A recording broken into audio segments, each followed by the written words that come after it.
Hello friends, welcome to Madras eats. இன்றைக்கி நம்ம பார்க்க போகிற டிஷ்க்கு நீங்கள் கேஸ் ஸ்டவ் பற்ற வைக்கவே வேண்டாம். அப்படி ஒரு ஹெல்தியான ஸ்நாக்ஸ் தான் பார்க்க போகிறோம். என்ன பார்க்க போகிறோம்னு யோசிக்கிறீங்களா? நட்ஸ் உருண்டைகள். எப்பவும் போல் வீடியோவோட கடைசியில் உங்களுக்கு ஒரு ஹெல்த் டிப்ஸ் கொடுத்துருக்கேன். வீடியோவை கடைசி வரைக்கும் பாருங்கள். இப்போது இந்த ஹெல்தியான நட்ஸ் உருண்டைகள் செய்கிறதுக்கு தேவையான பொருட்கள் என்னென்னு பார்க்கலாம் வாங்க. வறுத்த வேர்க்கடலை, பாதாம் பருப்பு, கொஞ்சம் வால்நட், அக்ரூட் பருப்பு, நாட்டு சக்கரை, இது 4 பொருட்களே போதும். இப்போ வேர்க்கடலை உருண்டை எப்படி செய்யலாம்னு பார்க்கலாம் வாங்க. 1 கப் வறுத்த வேர்க்கடலை, 1 கப் நாட்டு சக்கரை. இப்போ இந்த ரெண்டுத்தையும் நம்ம மிக்சியில் போட்டு நல்லா கொஞ்சம் கரகரன்னு அரைச்சிக்க போகிறோம். ரொம்ப கரகரன்னு அரைச்சிங்கன்னா உங்களுக்கு பிடிக்க வராது. அதனால நான் இப்போ எப்படி அரைக்கிறேன்னு பாருங்கள். அந்த பதத்தில் அரைச்சிங்கன்னா உங்களுக்கு நல்லா உருண்டை பிடிக்க வரும். பாருங்கள், இந்த பதத்தில் அரைச்சிக்கோங்க. இதை ஒரு பவுலில் போட்டுக்கோங்க. போட்டு வச்சுட்டு உங்களுக்கு எந்த அளவுக்கு உருண்டை பெருசாகவோ இல்லை சின்ன சின்னதாக குழந்தைங்களுக்கு பிடிக்கிற மாதிரி குட்டி குட்டியாக நீங்கள் பண்ணாலும் சரி, உங்களுக்கு ஏற்ற மாதிரி நீங்கள் உருண்டை பிடிச்சி வச்சுக்கோங்க.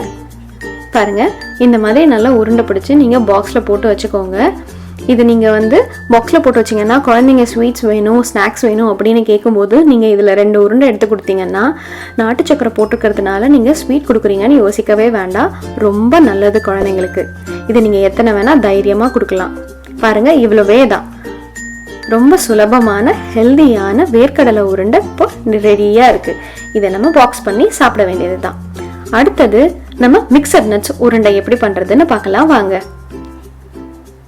இதுக்கு தேவையான பொருள் 1/2 கப்பு பாதாம், 1/2 கப்பு அக்ரூட் பருப்பு, வால்நட் எடுத்து வச்சிருக்கேன். அதையும் நான் மிக்சியில் ரெண்டுத்தையும் சேர்த்து பாதாமையும் வால்நட்டையும் போட்டு 1 கப்பு நாட்டு சக்கரை போட்டு இந்த மாதிரி பாருங்கள் கொர கொரன்னு அரைச்சிருக்கேன். இதை ஒரு பவுலில் எடுத்துட்டு இதையும் அதே மாதிரி நீங்கள் குட்டி குட்டியாக நீங்கள் உருண்டை பிடிச்சி வச்சுக்கோங்க. இதில் நம்ம பாதாம் வால்நட் சேர்த்துருக்கனால ரெண்டுமே பாருங்கள், நம்ம எந்த எண்ணெயோ இல்லாட்டி நெய்யோ எதுவுமே சேர்க்கலை. இது ரொம்ப ரொம்ப ஹெல்தியான டிஷ். பாருங்கள், ரெடி. ரொம்ப சுலபமான, ரொம்ப சீக்கிரமான, ரொம்ப ஹெல்தியான டிஷ் ரெடி ஆயிடுச்சு. இது ரெண்டும் ரொம்ப உடம்புக்கு ரொம்ப நல்லது. இதை நீங்கள் டப்பாவில் எடுத்து வச்சுட்டு நீங்கள் 1 வீக் வரைக்கும் நீங்கள் வச்சு சாப்பிடலாம்.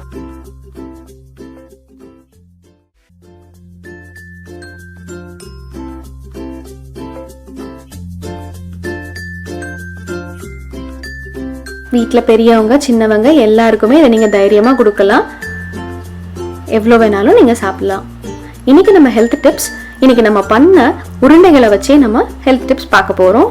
இப்போ நம்ம பண்ண வேர்க்கடலை உருண்டை இருக்குல்ல, அதை பெண்களுக்கு மாதவிடாய் காலத்தில் வர இடுப்பு வலி அப்போ நீங்கள் ஒரு நாளைக்கு 2 உருண்டைன்னு சாப்பிட்டுட்டு வந்தீங்கன்னா நிஜமா சொல்கிறேன், உங்களுக்கு வலியே இருக்காது, உங்களுக்கு வலி காணாமலே போயிடும். அதே மாதிரி இந்த மிக்சட் நட்ஸ் உருண்டைங்களை குழந்தைங்களுக்கு கொடுத்துட்டு வந்தீங்கன்னா அவங்களுக்கு அவ்வளோ ஹெல்தியாக, அவ்வளோ அவங்களுக்கு இம்யூனிட்டி பவரும் அவங்களோட ஸ்ட்ரென்த்தும் உங்களுக்கு நல்லாவே டிஃப்ரென்ஸ் தெரியும். நல்ல ஹெல்தியாக இருப்பாங்க குழந்தைங்க. இதை நீங்கள் ட்ரை பண்ணி பார்த்துட்டு எனக்கு உங்களோட கமெண்ட்ஸு, சஜஷன்ஸை என் கூட ஷேர் பண்ணிக்கோங்க. இந்த வீடியோ உங்களுக்கு ரொம்ப பிடிச்சிருந்ததுன்னா என் சேனலுக்கு சப்ஸ்கிரைப் பண்ணுங்கள். அப்படியே பக்கத்தில் இருக்கிற பெல் ஐக்கான் அதையும் கிளிக் பண்ணுங்கள். அப்படியே ஃப்ரெண்ட்ஸ்க்கு ஷேர் பண்ணுங்கள், கமெண்ட் பண்ணுங்கள் அண்ட் லைக் பண்ணுங்கள். நன்றி, வணக்கம்.